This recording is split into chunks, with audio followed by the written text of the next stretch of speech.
Obviously, Memphis and Golden State play very different styles of basketball. What's the challenge, or is there a challenge in going from one to the other in such a short window? Yeah, that's with any team you play. Um, it's always different challenges, different players, a different game plan. Is go out there and try to stop them. So it's different every game. Even after we play the Warriors, it's going to be different going into our next game. So KD is one of the most unique and talented scorers I guess the game's ever seen. I mean, what do you enjoy that matchup of trying to slow him down when you're on him? Yeah, like you said, he's one of the best players in the NBA. Going to be for in the history, and I mean, just going out there playing that team, and just knowing what they did the last 3 years is always a great matchup to go out and just play a competitive game, and that's all you want playing in this league is somebody that's going to play hard, team that's play a good team, and just another challenge. You're looking forward to it because of that? I mean, you haven't had a chance to play these guys in a while. You guys are playing well, a measuring stick. How much are you looking forward to it? I mean, it's just a regular season game. Just another chance for us to get better and build on, what we're doing. But, I mean, pretty much look forward to playing any game that I play. If it's not KD, it's somebody else. And, the league is very talented, so you can't, go into a game thinking, since they're not an all-star or a Hall of Fame player, that you're not supposed to play your A game. So pretty much go out and try to play the same way every night. Do you ever think back to that series the season before you were hurt when you sprained your ankle against the Warriors, and some people think history might have changed, right? Like you were up 20 on No, and all that. Not really. I mean, it was only one game, so game could go to 7 games, and that was the first game. What about your shoe deal? If I announced today. It's not official, so me or New Balance haven't announced anything. So Clay Thompson was saying about a week or so ago, earlier in the week, that hey, this could be a preview of the finals coming June. Did you guys even look at that yet with 60 games left? I mean, it's still early. Like I said, just another game to build off of and get better. Go out and just challenge those guys to score, also to defend. Same thing we do every night. And, I mean, it's a long road. When you talk building on stuff, you've just passed the quarter point. I'd ask you about yourself personally, and maybe even as the team. What have you liked? What do you want to work on for the next quarter, the next 3 quarters? Just going out there, just executing,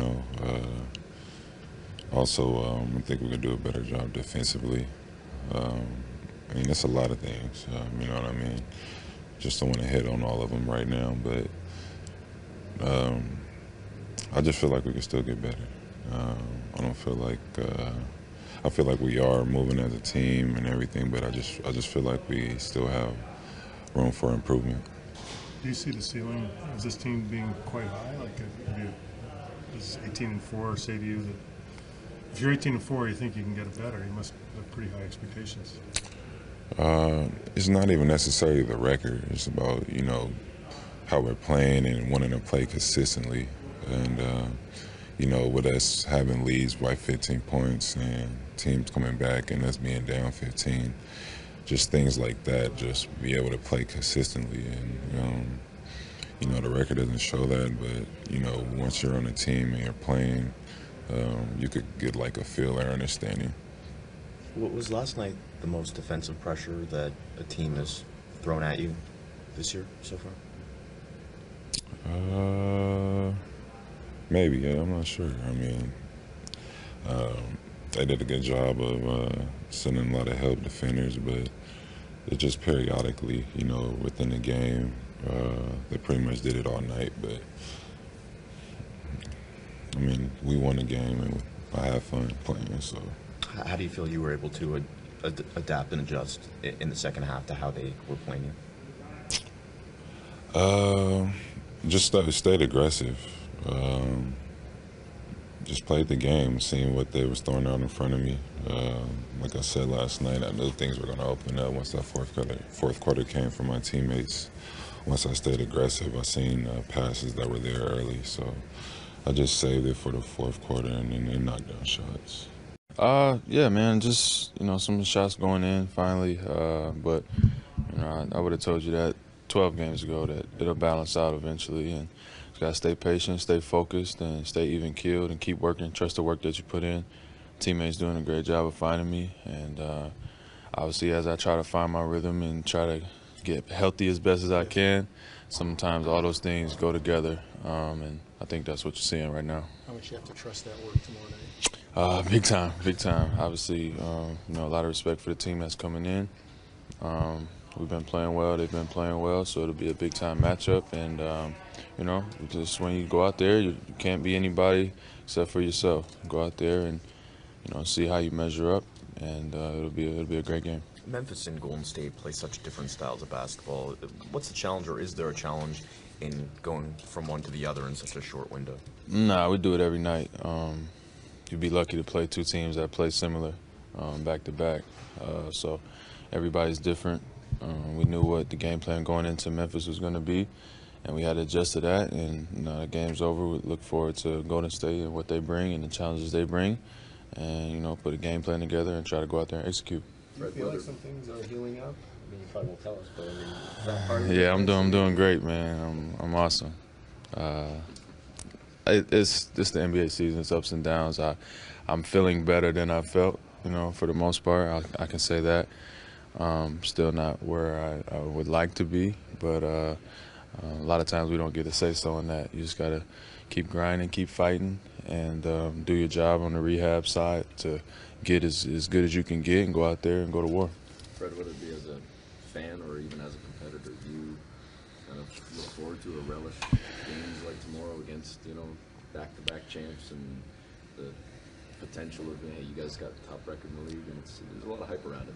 Yeah, yes and no. I think that obviously, we're human, and you'll be able to feel the energy in the arena just naturally. I think as competitors and as professionals, you try to go into every game the same way, and if you do that with a good focus and good intensity, you like your chances against anybody.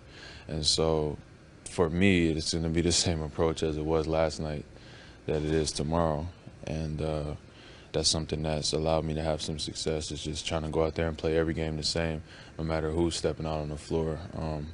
I'm not at that stage in my career yet where I can look down on anybody or look up to anybody. I'm going out there and I'm trying to cut everybody's throat. I don't really care who it is. Did you see Clay's comments about, hey, this could be a preview of June? Maybe. I don't know. What exactly did he say? Pretty much that. He's like, hey, they got something special going on up in Canada, and this could be a preview of what we might see in June.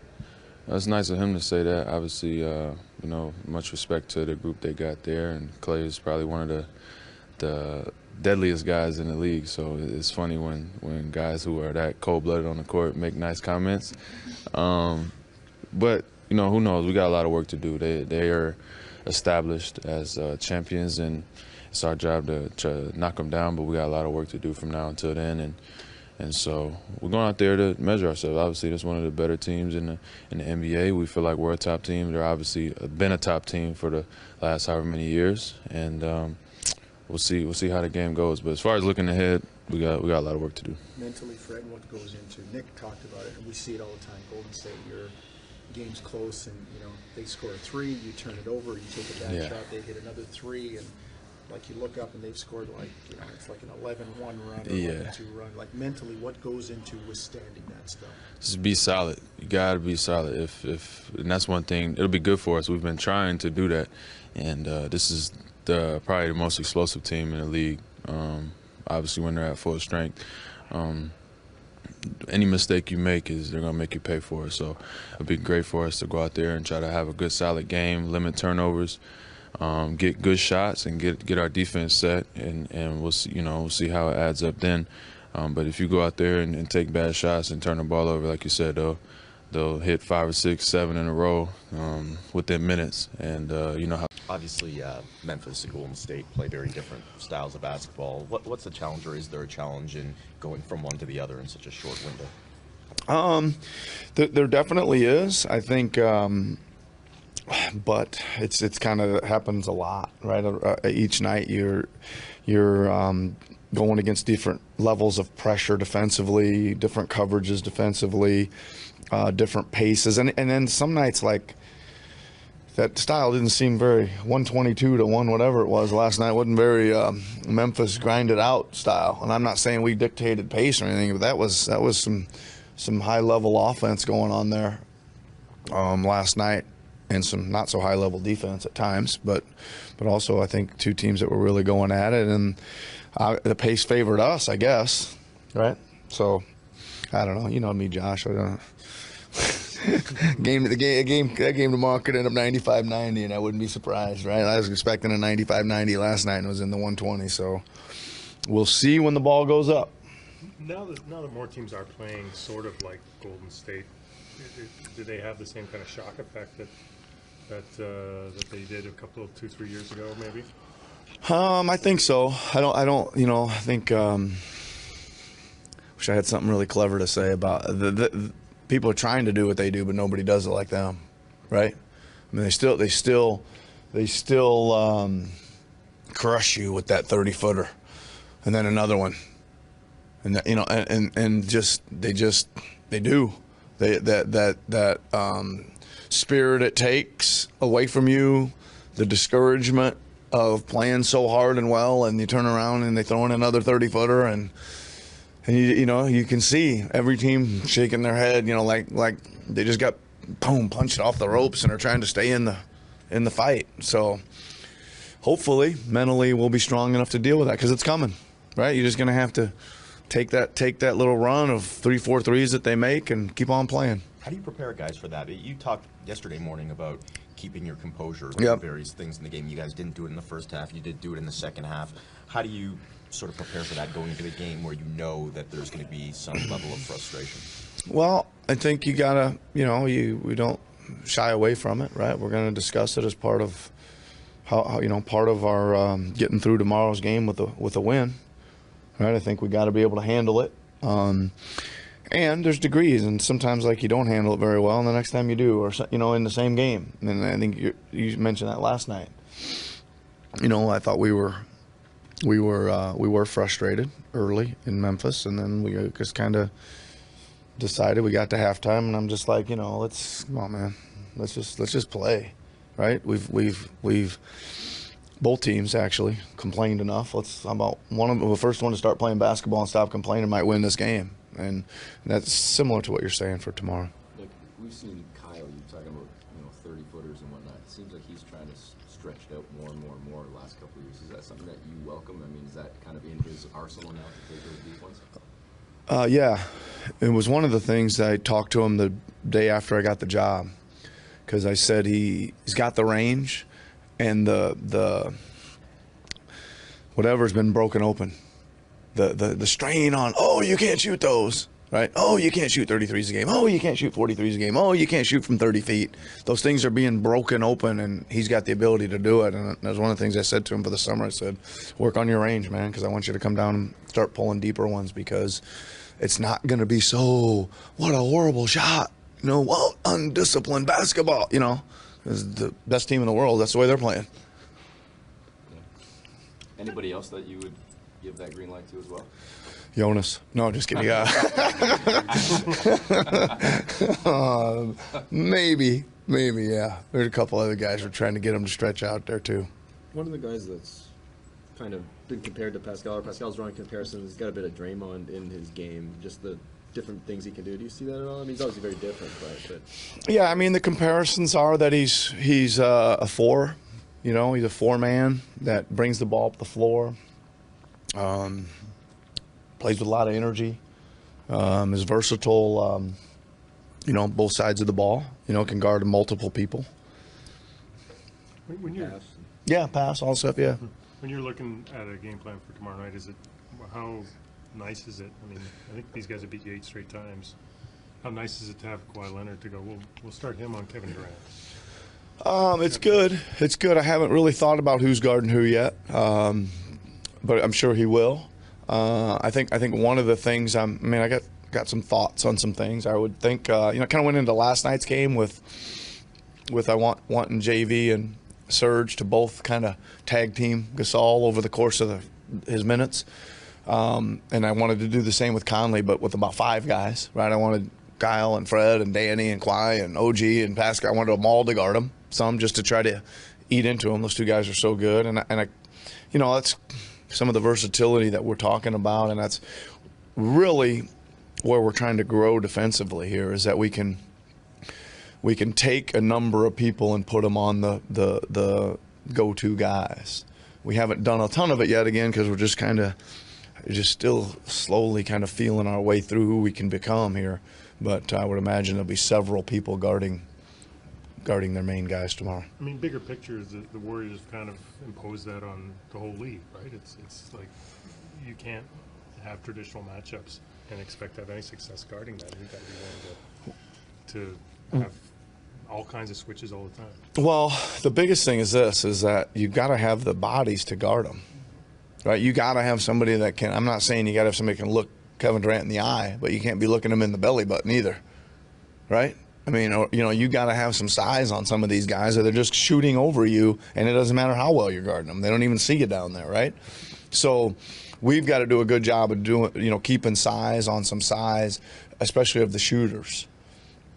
And I mean, listen, they're really their last 3 or 4 games. I don't know how many they've played now without Steph and Draymond, maybe 7, 8.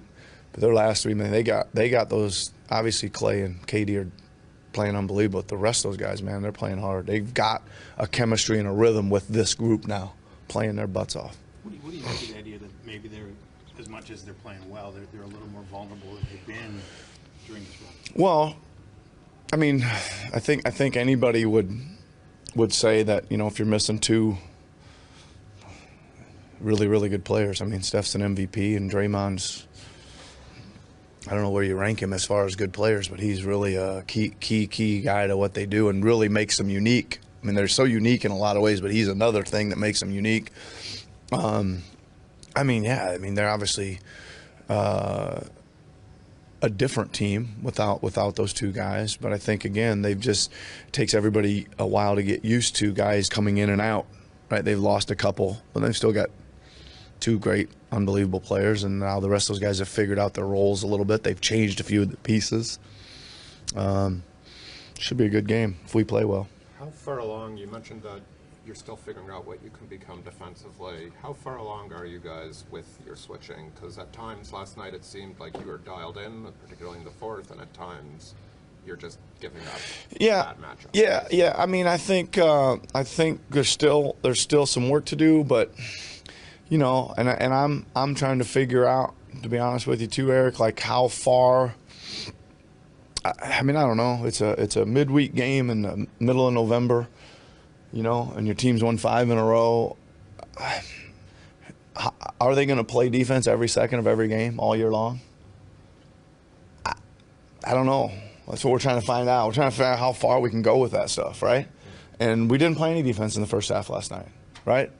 We just didn't, and why, I don't know. I thought the attentiveness was there, the game plan was there, and it's talked about halftime. So it said, I don't get it.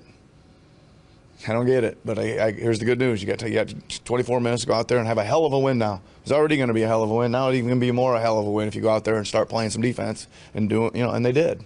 So I think it's just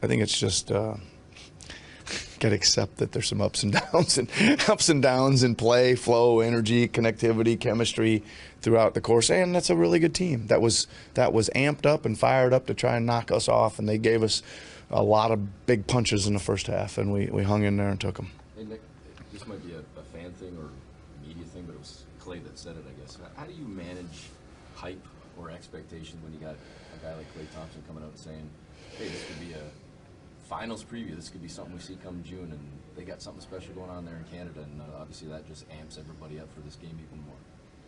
I think Clay's being very gracious, and we thank him for that. he's going out of his way to not give us any ammunition to get excited about. But it's all right. I don't really give a darn who we're playing or what our record is or what their record is. I want us to go out and keep getting better, fight through some adversity, keep looking for some more connections, looking for some more options, more rotations, growing, right? I think there's still tons of growth for this team to perform, and whether we win or lose tomorrow night, we're going to grow a little bit. And again, I want us to give an honest effort out there, right? We didn't give an honest effort in the first half. We gave a honest effort for the game last night. It was a hell of an effort when it's all said and done. And that's really all I care. Are we going to grow, and are we going to go out there and play and compete each night? Do you think it's, speaking of human nature, it's a little easier to expect that or get that when it's a TNT game and it's 8 o'clock and it's against the Warriors and all that kind of stuff? I mean, Yeah.